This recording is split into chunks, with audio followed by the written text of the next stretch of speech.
어제 우리가 시편 90편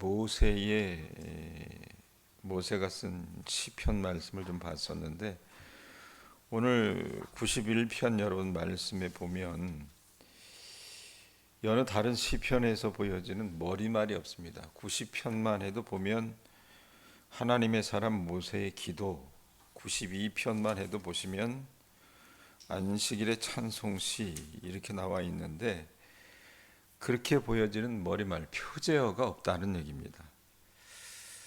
그렇게 보면 이 91편을 쓴 사람이 도대체 누군지, 언제 쓰여졌는지 정확히 알 수 없다는 얘기입니다. 그런데 이 유대의 학자들은 시편을 기록한 그 기록자의 이름이 언급되어 있지 않을 때는 어떻게 생각했냐면, 예를 들면 이 91편 같은 경우요, 기록이 안 돼 있잖아요. 그럼 그 앞에 마지막으로 언급된 사람의 시편으로 간주하곤 했습니다. 그렇게 보면 여러분, 이 시편은 하나님의 사람 모세가 쓴 90편에 이어진 또 다른 91편이 될 수 있다는 얘기입니다.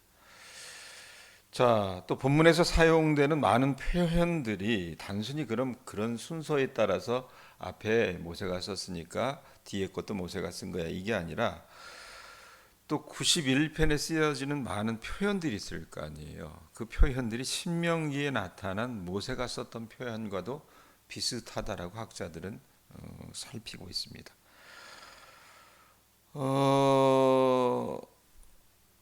이 모세가 도대체 뭐를 가지고 이 얘기를 하려고 했었느냐? 그러니까 제가 봤을 때는, 또 학자들이 얘기했을 때는, 하나님을 온전히 따랐던 여호수아와 갈렙 두 사람만이 광야 40년의 생활을 거치고 죽지 않고 가나안에 들어갈 수 있었잖아요.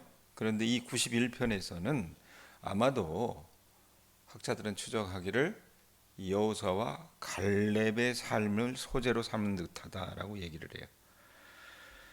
이 두 사람은 계속 하나님을 가까이 했습니다. 가까이 한 결과 사망자들 중에 저들의 무덤 가운데서 살아남는 보상을 받았기 때문이다라고 얘기를 해요. 그러므로 이 시편이 모세에 의해서 쓰여졌을 가능성이 크다라고 여러분 보시면서, 오늘 말씀 가운데 얘기하는 어떤 대상은 여호수아와 갈렙을 생각하시면서 보시면 될 것 같습니다.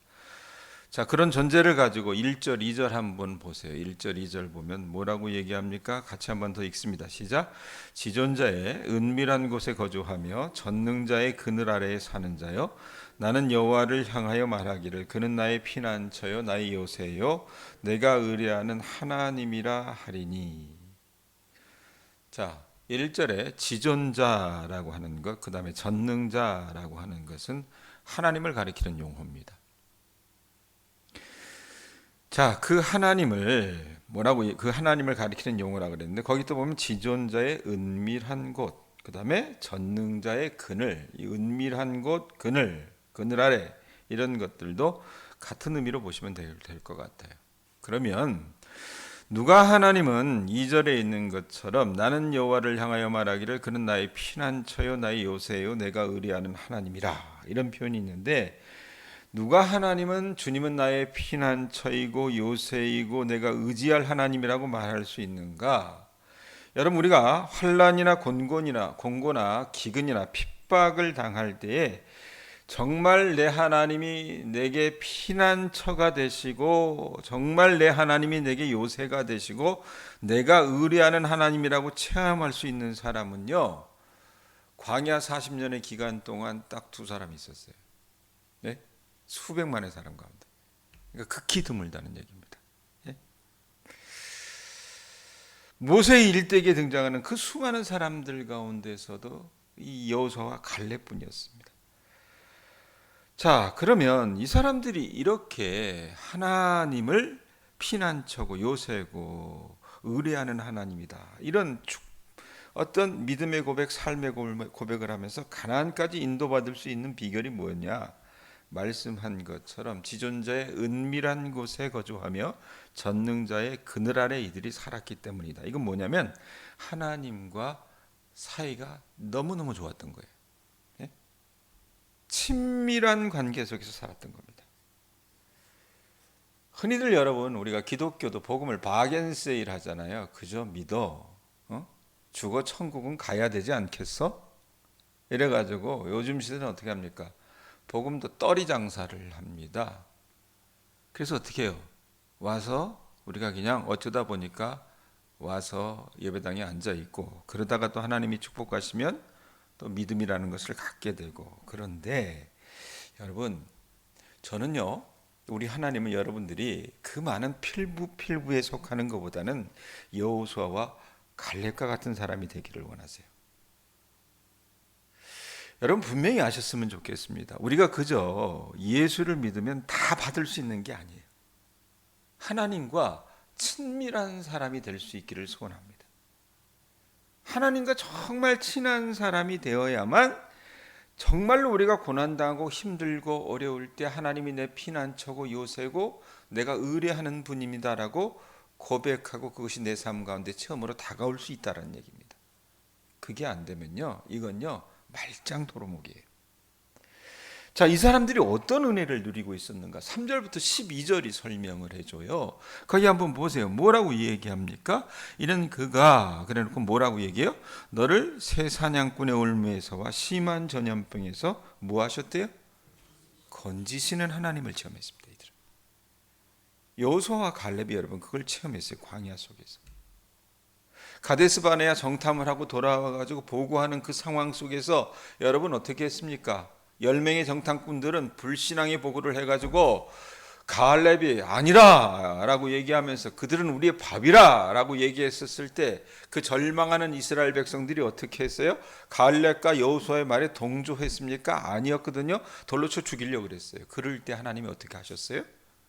그들을 세상양꾼의 올무에서와 전염병에서 어떤 그런 어려움들 속에서 건지셨다라는 얘기입니다. 4절 보세요. 그가 너를 그의 깃으로 덮으시리니 내가 그의 날개 아래 피하리로다. 그의 진실함은 방패와 손방패가 되시나니. 같은 말씀이라는 거예요. 너는 밤에 찾아오는 공포와 낮에 날아드는 화살과 어두울 때 퍼지는 전염병과 밝을 때 닥쳐오는 재앙을 두려워하지 아니하리로다. 눈 뜨고 살아가다 보면 여러분 우리 도처에는요 위험과 이런 곤란스러운 것들이 굉장히 많아요. 그런데 그 가운데 있으면서도 어떻게 두려워하지 않는다 그 말입니다. 또 어떤 일이 벌어집니까? 7절 1000명이 내 왼쪽에서 10,000명이 내 오른쪽에서 엎드려지나 이 재앙이 내게 가까이 하지 못하리로다. 모세와 여호수아는요 자기와 함께 애굽을 빠져나왔던 그 수많은 사람들이 불신종함으로 말미암아 어떻게 합니까? 죽어나가는 것을 보는 그 상황 속에서 그 재앙 속에서도 어떻게 합니까? 그 재앙을 하나님께서 그들에게 가까이 하지 않게 해주셨다는 것을 친히 체험했던 사람들이라는 얘기입니다. 8절에 뭐라고 얘기해요? 오직 너는 똑똑히 보리니 악인들의 부흥을 내가 보리로다. 하나님을 대적했던 사람들이 어떻게 넘어지고 망가지는지 하나님이 보게 해주셨어요. 그래놓고 9절에 내가 말하기를 여호와는 나의 피난처시라 하고 지존자를 너의 거처로 삼았으므로 화가 내가 미치지 못하여 재앙이 내 장막에 가까이 오지 못하리니 그가 너를 위하여 그의 천사들을 명령하사 내 모든 길에서 너를 지키게 하심이라. 그들이 그들의 손으로 너를 붙들어 발이 돌에 부딪히지 아니하게 하리로다. 내가 사자와 독사를 밟으며 젊은 사자와 뱀을 발로 누리리로다. 여러분 이거 우리가 이 땅에 신앙생활하면서 정말로 누리고 체험하고 살아가기를 원하는 그런 기적들 중에 하나입니다. 이렇게 살았으면 얼마나 좋겠어요. 안 그렇습니까? 예? 근데 실제로 여호수아와 갈렙이 이걸 체험했다 그 말입니다. 하나님은요 하나님과 친밀한 관계를 맺으며 자신의 삶 가운데 그렇게 하나님을 믿고 신앙하는 사람들에게 직접적으로 찾아가 주셔서 간섭하고 개입해 주시는 것을 우리가 성경을 통해서 봐요. 여러분 주님은 그 자녀를 사냥꾼의 덫에서 빼내 주시고 죽을 병에서 건져 주시는 분이라고 말씀합니다. 우리는 하나님의 날개 그늘 아래 피할 수 있고 진실하신 그 주님이 우리를 지켜주시기 때문에 우리의 방패와 갑옷이 되어주셔서 우리는 하나님의 보호를 받게 된다 그 말입니다. 그러므로 밤에 찾아드는 그 공포를 여러분 사람들은 두려워할 수 있겠지만 두려워하지 않고 낮에 날아드는 그 화살을 무서워하지 않게 돼요. 흑암을 틈타서 퍼지는 연병과 백주 대낮에 덮치는 재앙도 두려워하지 않게 된다 그 말입니다. 수만 명의 사람들이 우리 주변에 쓰러져도요, 재앙이 우리를 엄습하지 못하게 돼요. 또 악인들이 보응받는 것도 보게 된다라고 말씀합니다. 어떤 불행도 어떤 재앙도 찾아오지 않을 거라고 얘기해요. 하나님이 천사들에게 명령하셔서 어떻게 해요? 가는 길마다 지켜주시기 때문에 그렇습니다. 자, 이거 여러분이 희망사항이라 그랬잖아요. 이거 체험하고 싶어요. 보고만 있어도 좋습니다. 그냥 읽기만 해도 어떻게 해요? 야, 내가 정말 이렇게 살았으면 좋겠다. 힘이 돼요. 그런데 이렇게 마치 내 앞에 살아계시는 것처럼 하나님의 그 돕는 은혜를 체험할 수 있는 사람은 설교 초두에도 얘기했지만 극히 소수였습니다. 제가 언젠가 그런 얘기했어요. 광야가 모든 사람들에게 은혜로운 광야가 됐던 건 아닙니다. 예? 광야는 여러분 대부분의 사람들에게 죽음의 광야였습니다. 근데 이 광야 생활이 은혜를 체험할 수 있는 그런 삶을 살아가는 사람들이 있었는데 둘이었어요. 여호수아와 갈렙이라는 얘기입니다. 그렇다면 이 사람들이 왜 이런 아주 특별한 체험을 할 수 있었느냐? 이유가 뭐냐? 무엇이 그들로 하여금 이런 기적들, 정말 하나님의 도우심, 간섭하심을 체험하며 살아갈 수 있게 했느냐? 말씀을 보면 알 수 있다는 거예요. 아까 얘기했던 것처럼 1절, 2절 다시 보세요. 1절, 2절 있습니다. 시작.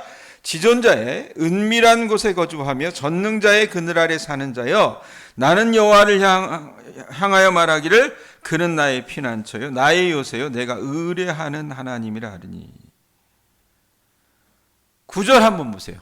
그리고 9절 같은 말이, 비슷한 말이 또 반복이 돼요. 뭐라고 얘기합니까? 내가 말하기를 여호와는 나의 피난처시라고 지존자를 너의 거처로 삼았으므로. 자, 비슷한 내용이에요. 자, 그런데 보면 어떤 말이 계속 반복되냐면 하나님에 관한 말 빼고요. 어떤 말이 반복이 됩니까? 나라고 하는 말이 반복이 됩니다. 2절 보세요. 뭐라고 얘기합니까? 나는 여호와를 향하여 말하기를 그가 누구예요? 하나님은. 그래놓고 뭐라 그래요? 나의 피난처래요. 다른 사람의 피난처가 아니라 누구의 피난처예요? 나의 피난처래요. 그리고 하나님은 뭐라고 얘기합니까? 나의 요새요. 어디 김서방이 요새가 아니라 오늘 나의 요새요. 그 다음에 내가 의뢰하는 하나님이라고 얘기합니다. 9절에도 뭐라고 얘기해요? 내가 말하기를 여호와는 누구의 피난처라고요? 나의 피난처라. 여러분, 어떤 공통점이 있었느냐? 여호수아와 갈렙이 믿고 신앙했던 하나님은요, 그저 액자 속에 보기 좋게 놓여져 있는 그런 하나님이 아니었다라는 얘기예요. 이 사람들의 하나님은요, 철저하게 나의 하나님, 그들의 하나님이었다는 얘기입니다. 예? 또 14절, 15절 보세요. 14절, 15절 보면 어떤 말씀이 있습니까? 읽습니다. 시작.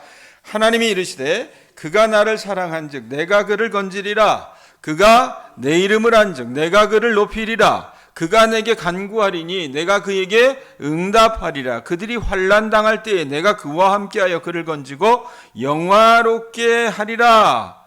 여러분, 이 사람들에게 하나님은요, 아까 그랬잖아요, 굉장히 친했었다고요. 예? 먼 분이 아니었던 거예요. 그리고 이 사람들은 어떻습니까? 14절에 보면, 14절 15절에 보면 하나님을 정말 사랑했던 사람들이, 하나님을요, 하나님 대접해 드렸던 사람들이에요. 여러분, 말씀에 보면 뭐라고 얘기합니까? 14절에 하나님이 이르시되 그가 뭐 했대요? 나를 사랑한즉. 여러분, 하나님은요, 자기를 사랑하는 자를 내버려 두지 않습니다. 그들이 고난당할 때, 그들이 환난에 닥쳤을 때 하나님이 어떻게 하신다 그래요? 내가 그를 건지리라. 그가 내 이름을 안즉, 하나님의 이름을 아는 사람들을 여러분 하나님이 어떻게 하신대요? 내가 그를 높이리라 말씀합니다. 모른 채 하지 않으신다겠다는 얘기입니다. 또한 15절에 뭐라고 얘기합니까? 그가 내게 간구하리니 내가 그에게 응답하리라. 이 하나님의 사람들이 환난을 당할 때 여러분, 하나님의 사람들의 특징이 뭡니까? 고통을 당하고 어려움을 만나요. 그러면 어떻습니까? 하나님과 친한 사람들이 하는 게 뭐예요? 하나님께 찾아 나가서 간구하죠. 하나님 도와주세요. 내 힘대로 안 돼요, 하나님. 내가 가지고 있는 돈으로도, 내가 이제껏 경험했던 어떤 그런 경험으로도 되지 않습니다. 하나님, 내게 믿을 구석은 하나님 한 분뿐이에요. 하나님 도와주세요. 그것 믿고 간구하는 자들이었어요. 그렇기 때문에 뭐라고 얘기합니까? 그가 내게 간구하리니 내가 그에게 뭐 하신대요? 응답하리라.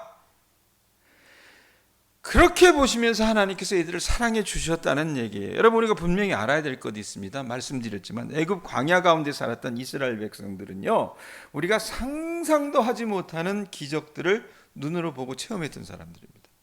예? 여호수아 갈렙 두 사람만 보고 겪은 게 아니었어요. 다 같이 봤잖아요. 안 그래요?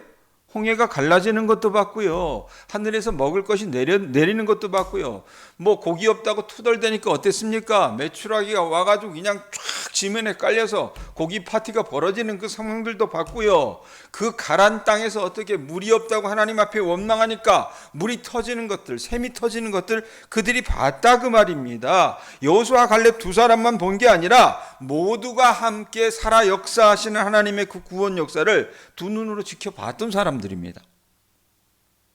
자, 그런데 왜 이 두 사람만 그 가나안으로 들어가고 나머지는 그러지 못했을까?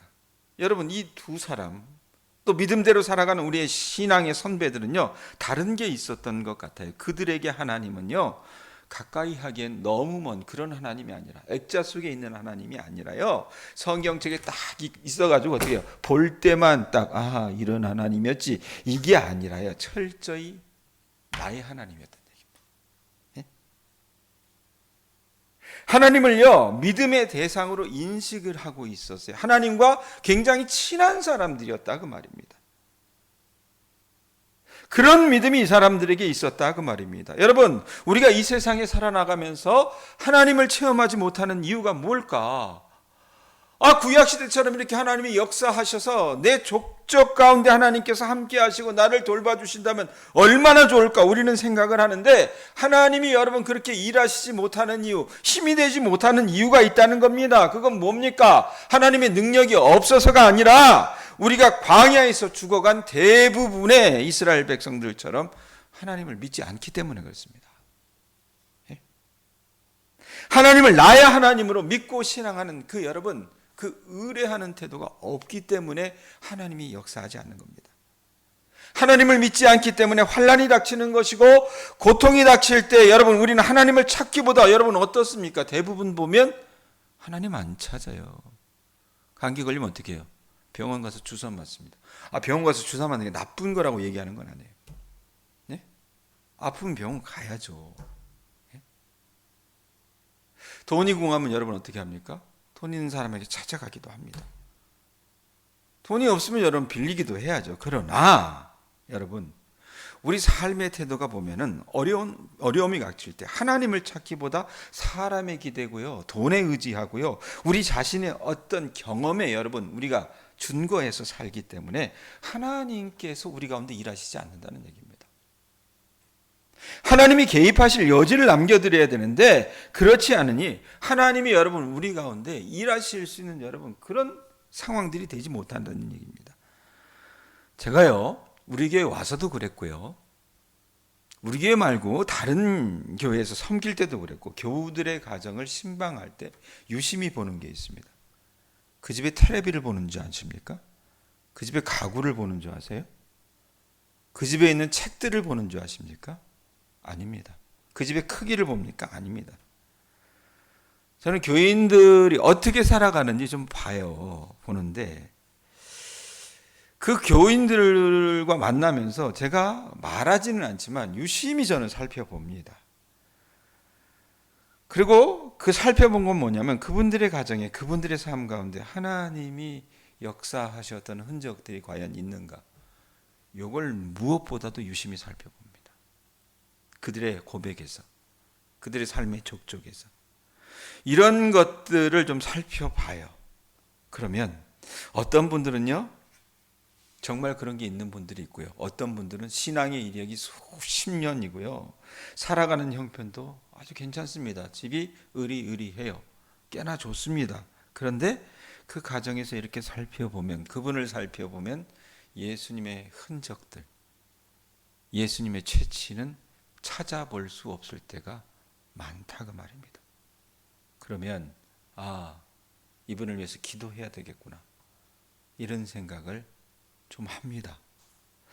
또 다른 가정에 가보면 남편이 믿지 않아요. 외롭게 홀로 신앙생활 합니다. 자식들도 다 떠나보냈습니다.